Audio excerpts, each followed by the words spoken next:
Introducing the new Avenue layering engine for broadcast, live venues, and presentation. Multi-layering keying and background transitions are controlled through an amazing, easy-to-use iPad interface. The program and look-ahead preview outputs make it perfect for branding, small master control, fly pack, and central casting.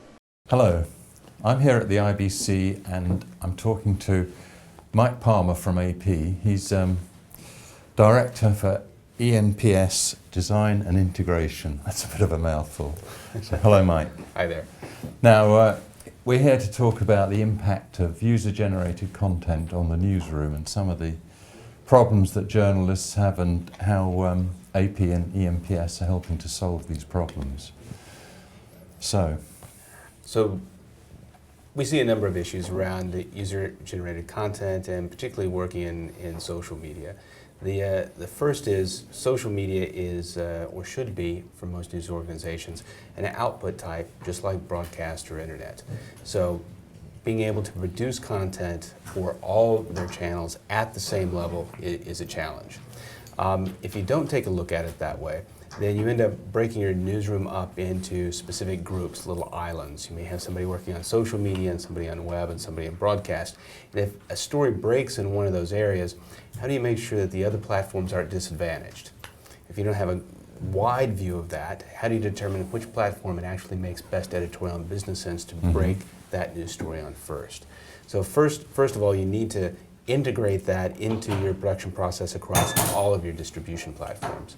The second thing is, it's not just, you can't think of it just as a distribution output, because social media is also an input at the same time.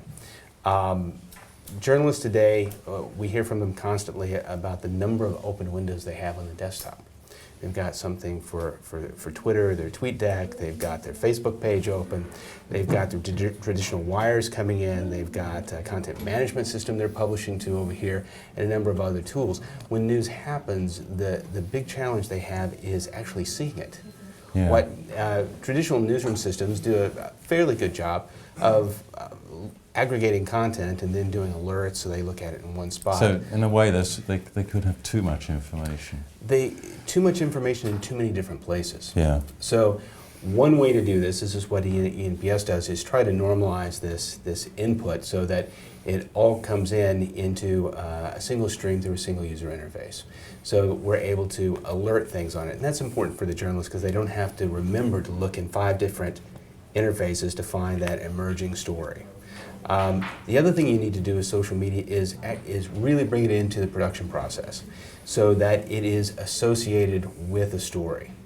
So you're able to track it, to see that it's associated, so the next person that comes along that needs to take that story to the next level, continue the evolution of the story for another platform or just through time, is able to see that social media that's come in so they haven't missed something, and they see the most recent content. Now, and is it necessary? Is it possible to filter the incoming feeds to weed out the garbage?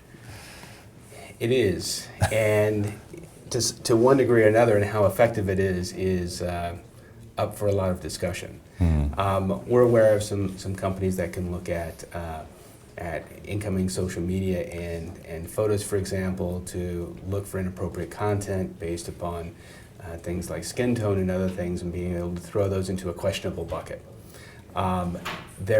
If you're looking at social media, particularly UGC, it's absolutely imperative to bring as much metadata in on that media as possible. We work, AP ENPS works with a company called Self Journalist, just an example of one of the UGC aggregators, and they grab things like the phone number, the GPS coordinates, and other things like this. They can be used to filter this later on into trusted senders. So I recognize that this person has sent me good content in the past. Because it's a very different scenario from where news used to be, because it always came from a trusted sender, but now it doesn't necessarily. Well, in the U.S. at the assignment desk, there was always the phone sitting on the corner that had that was for essentially for user contributions, okay, for the public. And some places it was called the nut line because you never knew what was going to come in on it. Many times there was a good tip, other times there wasn't, but it was up to the desk person to filter that as it came through. Yes. What's really changed now is that's now a video phone. And the sheer number coming in is... the sheer number coming in. Yeah. And so it is, the problem is still the same, but it's now a multimedia problem, and it's a problem with volume. But just one of those, maybe 1,000 incoming feeds could be a nugget, couldn't it? Absolutely, and one of the things that you can do to help filter that down is by looking at alignment across your social platforms. For instance, yes, you're receiving a UGC feed, but that's not the only thing you should be looking at. You should be looking at your YouTube content and other content at the same time and looking to see if you're seeing any alignment.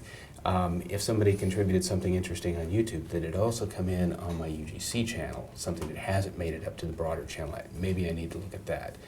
And this is an area that's emerging that we're taking a very close look at it and looking at how many points of alignment we can find and display to the users so they can go through this massive content that's coming in.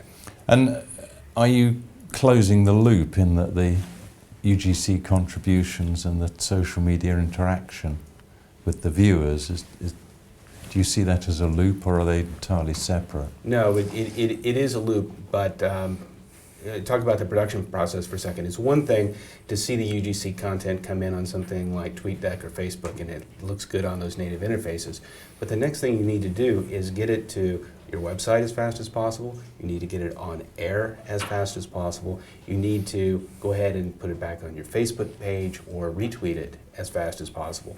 And this is where consolidating those separate user interfaces are really important, because from the Facebook interface, you cannot hit a button on the Facebook interface and send it to air.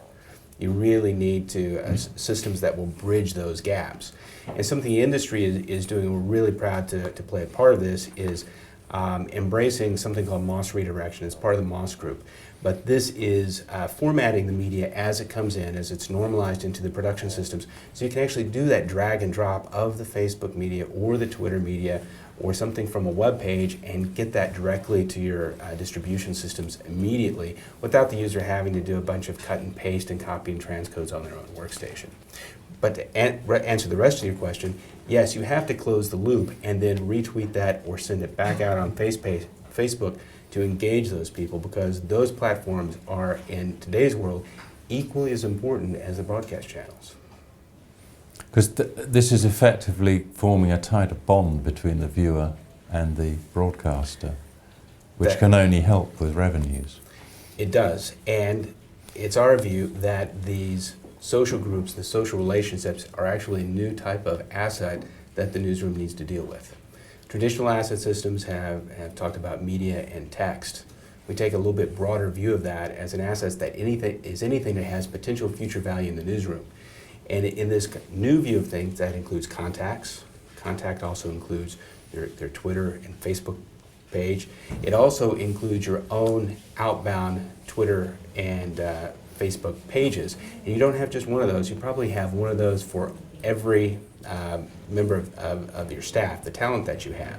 And those really belong to the station, not the individual journalist, at least in some organizations they do. And there's something that needs to be managed. Who has access to those? Often it's not just the journalist. Can you track what's going on, and how can you make better future potential value from that? Now what about cost? It sounds like because you've got to do more, do you need more human resource, or do these systems, are they going to add to the cost of running a news operation? The challenge here, particularly when you're talking about UGC and large volumes of incoming content, is finding a way to best automatically filter that down.